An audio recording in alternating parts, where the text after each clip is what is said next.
بسم اللہ الرحمن الرحیم۔ السلام علیکم ویورز، میں doctor Aamir Ghafoor Mufti public health specialist family medicine میں پریکٹس کرتا ہوں اور ڈائبٹیز، اسما اور اس طرح کی ڈیزیزز میں انٹرسٹ رکھتا ہوں۔ آج کا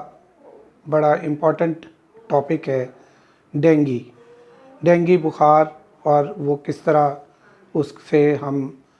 کس طرح ہوتا ہے اور کس طرح ہم اس سے بچ سکتے ہیں۔ بنیادی طور پہ ڈینگی فیور ایک وائرل ڈیزیز ہے، لیکن اس کا موڈ آف ٹرانسمیشن یا یہ پھیلنے کا جو طریقہ ہے وہ مچھر کے ذریعے ہوتا ہے، اور یہ خاص قسم کا مچھر ہوتا ہے جسے ہم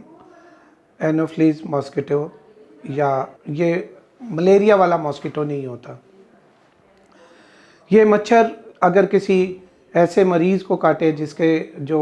ڈینگی وائرس کا شکار ہے، اس سے یہ بلڈ سک کر کے اس میں یہ وائرس پروان چڑھتا ہے، اور پھر یہ جب کسی اور شخص کو کاٹ لے تو اس میں یہ وائرس ٹرانسمٹ ہو جاتا ہے۔ یہ اس کا موڈ آف ٹرانسمیشن ہے، یعنی کہ ایک شخص سے دوسرے شخص میں جانے کا طریقہ۔ جب وائرس وہاں پروان چڑھ جائے اور وائرس اپنے اس شخص کی امیونٹی کمزور ہو تو وہ پھر ڈینگی فیور کا شکار ہو جاتا ہے۔ ڈینگی فیور عام بخار کی طرح ہی ہے، آلدو کہ یہ بڑا فیٹل بھی ہو سکتا ہے، یعنی کہ اس سے موت کے چانسز بھی ہوتے ہیں، لیکن یہ ایک جو جنرل پبلک میں پرسیپشن ہے کہ یہ ہمیشہ ہی فیٹل ہوتا ہے، وہ ایک لحاظ سے غلط ہے، کہ صرف 2% لوگ ایسے ہیں جو اس کا شکار ہوتے ہیں، اور خاص طور پہ بچے یا پریگننٹ ویمن یا اولڈ ایج لوگ، یا وہ لوگ جن کی امیونٹی سپریس ہوئی ہوتی ہے، جس طرح کوئی کسی کا ٹرانسپلانٹ ہوا ہے، یا وہ آلریڈی کسی ایسے کینسر کے مرض میں مبتلا ہے یا کسی اس قسم کے مرض میں۔ مچھر سے بچاؤ دو طریقے، ایک تو ہے ہم بیماری سے کیسے بچیں گے، اور ایک ہے کہ ہم اس بیماری کو پھیلاؤ میں روکنے میں کس طرح۔ میرا ذاتی خیال ہے کہ آج کی گفتگو ہم اس طرف منعکس کریں کہ ہم مچھر کی افزائش کو اپنے گھروں میں کس طرح پابند کر سکتے ہیں۔ بنیادی طور پہ یہ مچھر تازہ پانی یا کوئی بھی اسٹیگننٹ واٹر بھی ہو تو اس میں بھی یہ انڈے دے دیتا ہے، اور انڈے جب میچور ہوتے ہیں تو اور ماسکیٹوز پیدا ہوتے ہیں، اور جب یہ کسی ایسے انوائرمنٹ میں ماسکیٹوز پیدا ہو جائے، زیادہ مچھروں کی پیدائش ہو جائے، اور وہ کسی مریض کو ڈینگی کے فیور والے مریض کو کاٹ لیں، اور تو پھر وہ اس کو سپریڈ کرتے ہیں۔ اور یہ چیز بھی قابل ذکر ہے کہ ایک اگر کسی گھر میں مچھر ہے تو اس کی فلائٹ، یعنی وہ ایک سنگل مچھر تقریباً 60 میٹر دور تک بھی جا سکتا ہے، اور یہی وہ وجہ ہے جس کے لیے ہم نے جس کو مد نظر رکھتے ہوئے یہ اسٹریٹجی اپنائی ہوئی ہے کہ اگر کسی گھر میں مریض ہو تو وہاں پہ اسپرے بھی کیا جاتا ہے، اور حکومت کے اہلکار اس کے ارد گرد کے گھروں میں بھی اسپرے کرتے ہیں، تاکہ اگر مچھر اڑ کے دوسرے گھر میں جا چکا ہے تو اس کا بھی ہو سکے۔ اب اس میں جو توجہ طلب بات ہے آپ کے لحاظ سے، وہ یہ ہے کہ آپ اپنے گھر کی سرویلنس، یعنی آپ اپنے گھر کو چیک کرتے رہا کریں کہ کہیں گھر کے اندر کوئی پانی کا ذخیرہ تو نہیں ہو رہا۔ اس کے لیے ذخیرے کی بھی ضرورت نہیں ہے، بالکل معمولی سے پانی، یعنی 1 چمچ پانی بھی اگر ہو اس میں بھی یہ مچھر انڈے دے دے تو یہ مچھر افزائش پا سکتا ہے۔ خاص طور پہ جو ہماری نظر سے دور رہتی ہے چیز، کہ فریج کے نیچے ایک ٹرے ہوتا ہے جس میں پانی فریج کا اکٹھا ہوتا ہے، وہ اکثر ہم خالی نہیں کرتے۔ ہمارے گھروں میں ایئر کولرز لگے ہوتے ہیں جن کے اندر پانی کا ٹینک ہوتا ہے، وہ ہم اکثر خالی نہیں کرتے، اور ان میں پانی جمع رہتا ہے، چاہے بارش کا ہو چاہے تازہ پانی ہو۔ اسی طرح اگر چھت کے اوپر کوئی کنٹینرز پڑے ہوئے ہیں، کوئی پاٹ پڑا ہے، کوئی گملہ پڑا ہے، کوئی پرانے، اکثر لوگوں کی گھروں میں یہ پریکٹس ہے کہ لوگ اپنی چیزیں جو بیکار ہوں یا کوئی جو یوز میں نہ ہوں ان کو چھت پہ رکھ دیتے ہیں، ان میں بھی پانی اکٹھا ہو جاتا ہے۔ تو ہمیں سمپل میئرز سے ہی اس سے بچا جا سکتا ہے کہ آپ ٹرے کو پیریوڈیکلی یعنی بار بار اس کو چیک کرتے رہیں، فریج کے ٹرے کو، گملوں کو چیک کرتے رہیں کہ اس کے اندر پانی تو نہیں کھڑا.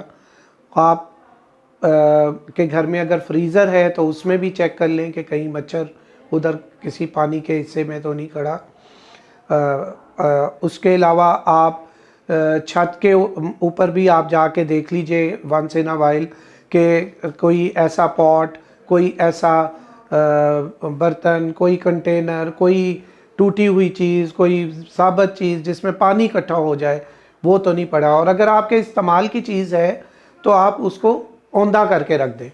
خالی گملے پڑے ہوتے ہیں ان کو الٹا کر کے رکھ دیں. اسی طرح وہاں پہ اگر اکثر لوگوں نے پرندوں کے لیے پانی کے پینے کا انتظام کیا ہوتا ہے، خاص طور پہ یہ جس سیزن میں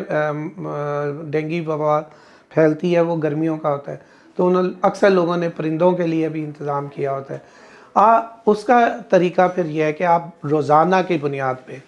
اور اگر ہو سکے تو صبح شام اس پانی کو بدلیں، آپ الٹا دیں اور پانی ڈال دیں. پرندوں کے لیے بھی فائدہ ہو جائے گا اور مچھر کی افزائش بھی رک جائے گی. اگلی بات جو میں آپ سے کرنا چاہوں گا وہ یہ ہے کہ اگر گھر میں کوئی مریض ہے تو اس کو نیٹ کے اندر رکھیں، اور اگر مریض کی حالت ایسی ہے کہ اس کو طبیعت اس کی نہیں سنبھل رہی تو اس کو فوراً کسی ڈاکٹر کو چیک کروائیں. ہسپتالوں میں انتظام موجود ہے، حکومت نے کافی اچھے طریقے سے انتظام کیا ہوا ہے. آپ ضرور جا کے چیک کروائیں، آپ کا وہاں پہ بلڈ ٹیسٹ بھی کیا جائے گا، اور اس سے اگر آپ کو ڈینگی فیور ہوا تو اس کے اگلے مراحل بھی آپ کو لے کے چلیں گے. اس میں ایک چیز اور قابل ذکر ہے کہ آپ ڈینگی مچھر کے کٹنے سے بھی بچیں، اور اس کے بچنے کا طریقہ ہے کہ آپ اپنے جس طرح ریپیلنٹ ملتے ہیں ہمیں مختلف کمپنیوں کے مختلف ناموں سے، ہمیں لوشن ملتے ہیں، وہ آپ لگائیں اپنے ان حصوں میں جس پہ مچھر کاٹ سکتا ہے. کپڑے جو ہیں آپ فل سلیو کپڑے استعمال کریں. زیادہ مغرب اور فجر کے وقت یہ مچھر ایکٹیو ہوتا ہے، اس وقت آپ کوشش کریں کہ باہر نہ نکلیں. اپنے گھروں کو محفوظ کریں، کھڑکیاں بند رکھیں، اور اندر گاہے بگاہے سپرے کا بھی انتظام کریں. یہ آپ کے اپنے لیول کی چیزیں ہیں. اور آخری بات، اس میں کچھ تھوڑی سی متس ہیں، اس کے حوالے سے میں بات کر دوں کہ جس طرح خیال کیا جاتا ہے کہ جی پپیتا اور اس طرح کی بہت ساری چیزیں اب کہا جاتا ہے، چقندر اور یہ چیزیں بالکل آپ استعمال کریں، لیکن ہم اگر اس کو علاج کے طور پہ سمجھتے ہیں، اس کی کوئی ریسرچ نہیں ہوئی. ہم یہ وثوق کے ساتھ نہیں کہہ سکتے کہ ان کی کوئی فائدہ ہے یا نہیں، لیکن آبزرویشن میں یہ آیا ہے کہ اکثر لوگ ان چیزوں کو جب استعمال کرتے ہیں تو جلدی صحت یاب ہو جاتے ہیں، لیکن ریسرچ نے ابھی اس چیز کو ثابت نہیں کیا. بہرحال نیچرل چیزیں ہیں، اگر استعمال آپ کر بھی لیں گے تو کوئی نقصان نہیں ہے. اور پھل اور سبزی وغیرہ کا زیادہ استعمال کریں. اس میں بھوک کا ذرا پہلو کم ہو جاتا ہے تو پھر آپ اور ویکنس بہت ہوتی ہے تو آپ انہی جوس، تازہ پھلوں کے جوس وغیرہ سے اس ویکنس کو دور کر سکتے ہیں. اور اگلی چیز جو ہے وہ امپورٹنٹ، اور آخری میں یہ بات کر دوں کہ سب سے امپورٹنٹ اس میں یہ ہے کہ اگر بخار آپ کے قابو میں نہیں آ رہا، ڈینگی بخار، تو آپ ڈاکٹر سے ضرور رجوع کریں کہ کہیں یہ بخار ڈینگی ہیمریجک فیور یا ڈینگی شاک سنڈروم کی طرف تو نہیں جا رہا. اور وہ جب آپ ڈاکٹر سے رجوع کریں گے اور ڈاکٹر جب ٹیسٹ کروائے گا تو اس کو بڑے آرام سے، بڑے ایزیلی پتہ چل جائے گا کہ کوئی ایسا معاملہ تو نہیں ہے. اور اگر ایسا معاملہ ہو اور اگر ڈاکٹر آپ کو یہ تجویز کرے کہ جی ہاسپٹل میں علاج کرائیں تو آپ ضرور ہاسپٹل میں علاج کرائیں. شکریہ.